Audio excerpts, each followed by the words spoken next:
지호의 단순한 한마디가 모든 것을 바꾸어 놓았다. 엄마가 통화하는 거 들었어. 그 말은 무심코 흘려버릴 수도 있었지만 기찬은 그 순간 온몸이 굳어버리는 것 같았다. 지호는 조심스럽게 말했다. 내 생일날 엄마가 통화하는 거 들었어. 형 엄마가 유치원 앞에 있다고? 그래서 형한테 알려줬어. 형이 엄청 기뻐했거든. 그리고 이 스티커 줬어. 생일 선물이라고. 말을 이어가는 지호의 눈동자에는 아무런 의심도 꾸밈도 없었다. 오직 순수한 기억뿐이었다. 하지만 기찬의 가슴은 먹먹해졌다. 지호가 말한 형 엄마가 기다리고 있다는 그 말, 그건 은호가 차에 치여 죽은 그 장소였다. 그날 은호는 엄마를 만나기 위해 그 길을 건넌 것이었다. 기찬의 머릿속에서 퍼즐 조각들이 빠르게 맞춰지기 시작했다. 강세리. 은호를 향한 미묘한 경계심, 제인에 대한 끊임없는 질투, 그리고 사고 당시의 상황에 대해서만은 입을 다물었던 그녀의 태도. 모든 실마리가 결국 그녀에게로 향하고 있었다. 기찬은 더 이상 참을 수 없었다. 거실로 나가 세리를 불러세웠다. 지금까지 무슨 짓을 한 거야, 강세리. 우리 은호를 네가 죽인 거야? 세리는 처음엔 어리둥절한 표정을 지으며 웃음을 띄었다.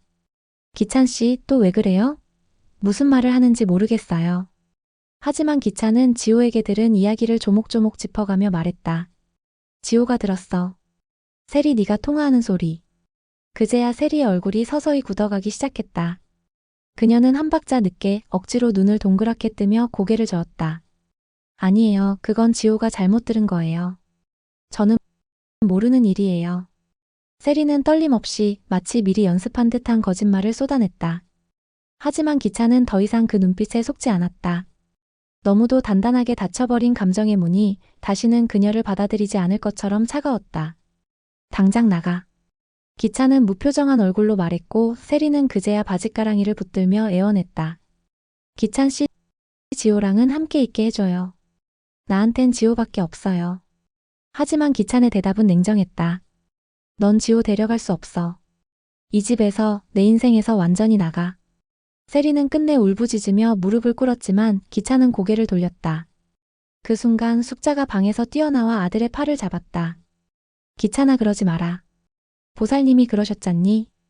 이 집에 새며느리가 복을 몰고 들어온다고. 그 아이가 곁에 있어야 너도 우리 가문도 평안하다고. 그러나 기찬은 말없이 팔을 뿌리쳤다. 어머니, 그 보살도 저 여자가 돈 주고 조종한 사람이에요. 저 여자 은호를 일부러 죽게 만들었어요. 제인이를 불러내 거짓말로 유인하고 뺑소니를 계획했다고요. 지호가 다 들었어요. 숙자는 그제야 두 손으로 입을 막았다. 세상에 설마 그게 정말이란 말이냐.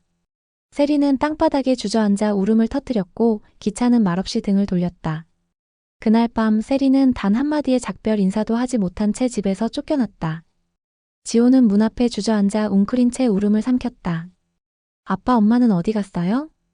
기찬은 무거운 마음으로 아이의 작은 어깨를 감싸 안았다. 지호에게 차마 모든 진실을 말할 수는 없었다. 하지만 하나는 분명히 해야 했다. 지호야, 이제 엄마랑은 조금 떨어져 지내야 해. 아빠가 널 지킬 거야.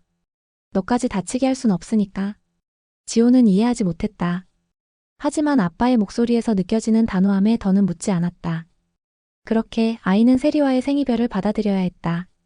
잠들지 못한 채 어두운 방 안에서 뒤척이는 지호의 옆에서 기찬은 밤새도록 은호의 유품 상자를 꺼내 들었다. 모든 물건이 기찬의 가슴에 칼날처럼 박혀왔다. 은호야, 아빠가 너무 늦게 알아버렸구나. 미안하다, 정말 미안하다. 그의 목소리는 바닥을 긁는 듯 가라앉아 있었다. 한편 강세리는 새벽녘 단칸방에서 손에 쥔 휴대폰만을 뚫어지게 바라보고 있었다. 모든 걸 잃었다. 기찬도 지호도 그리고 복수까지. 그러나 그녀는 포기하지 않았다. 마지막 카드, 기찬이 묻어두고 싶어 했던 도희 사건의 진실을 손에 쥐고 있었기 때문이다. 세리는 혼잣말처럼 중얼거렸다. 기찬 씨, 이제 당신 차례야. 내가 끝장내줄게. 당신이 도희를 죽게 만들었다는 걸 세상에 알려줄 거야. 그녀의 손엔 USB 하나가 쥐어져 있었다. 그 안에는 기찬이 뺑소니를 저지른 날의 블랙박스 일부가 고스란히 남아 있었다. 그 순간을 포착한 짧은 영상. 이걸로 충분해. 당신 인생 끝내줄 수 있어.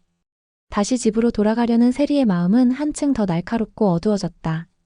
더 이상 지호조차 고려하지 않았다. 이제는 사랑도 후회도 모두 사치였다. 남은 건 복수뿐이었다. 그 무렵 자영은 은호의 죽음을 두고 미란과 세리 사이에 오간 금융 거래 자료를 확보한 뒤 서 변호사와 함께 법적 대응을 준비하고 있었다. 그녀는 믿었던 사람들에게 배신당한 제인을 지키기 위해 직접 움직이기로 결심한 것이다. 더 이상 제인을 혼자 두지 않을 거야. 이젠 내가 지켜. 자영은 미란과 세리 그리고 그들을 감싸던 부패한 권력의 거미줄을 끊어내기 위해 움직이고 있었다. 하지만 시간이 없었다. 세리의 움직임이 심상치 않았고 미란도 곧 기찬의 빈자리를 승우로 채우기 위한 이사회 소집을 준비하고 있었다.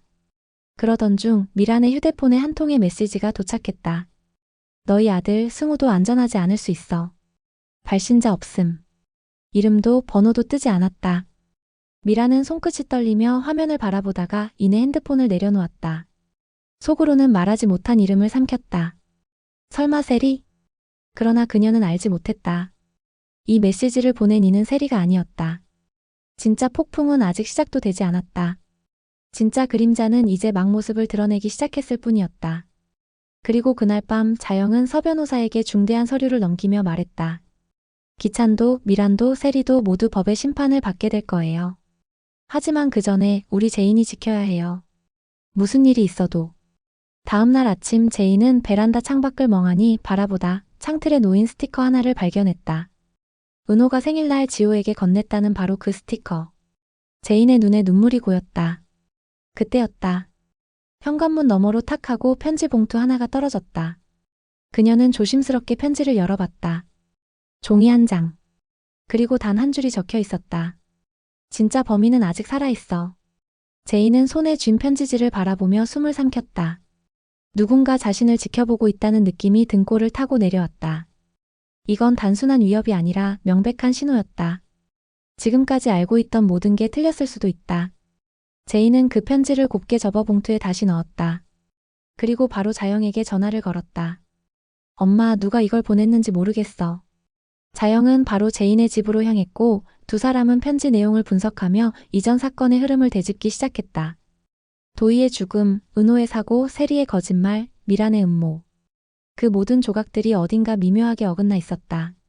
그러던 중 제인은 기찬이 은호의 유품 상자를 숨겨두었다는 사실을 떠올렸다.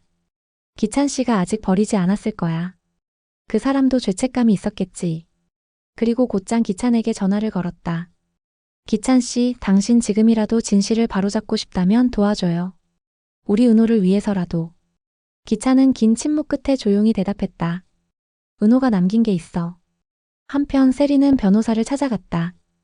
기찬이 도희 사건의 범인이라는 증거를 언론에 터뜨릴 수 있는 조건을 물었고 변호사는 묻지도 따지지도 않고 돈부터 요구했다. 이런 일엔 대가가 필요합니다. 그 USB 진짜 확실한 증거 맞나요? 세리는 작게 웃었다. 그 남자 다 잃게 될 거예요. 이제 남은 건 마지막 한 방뿐이니까.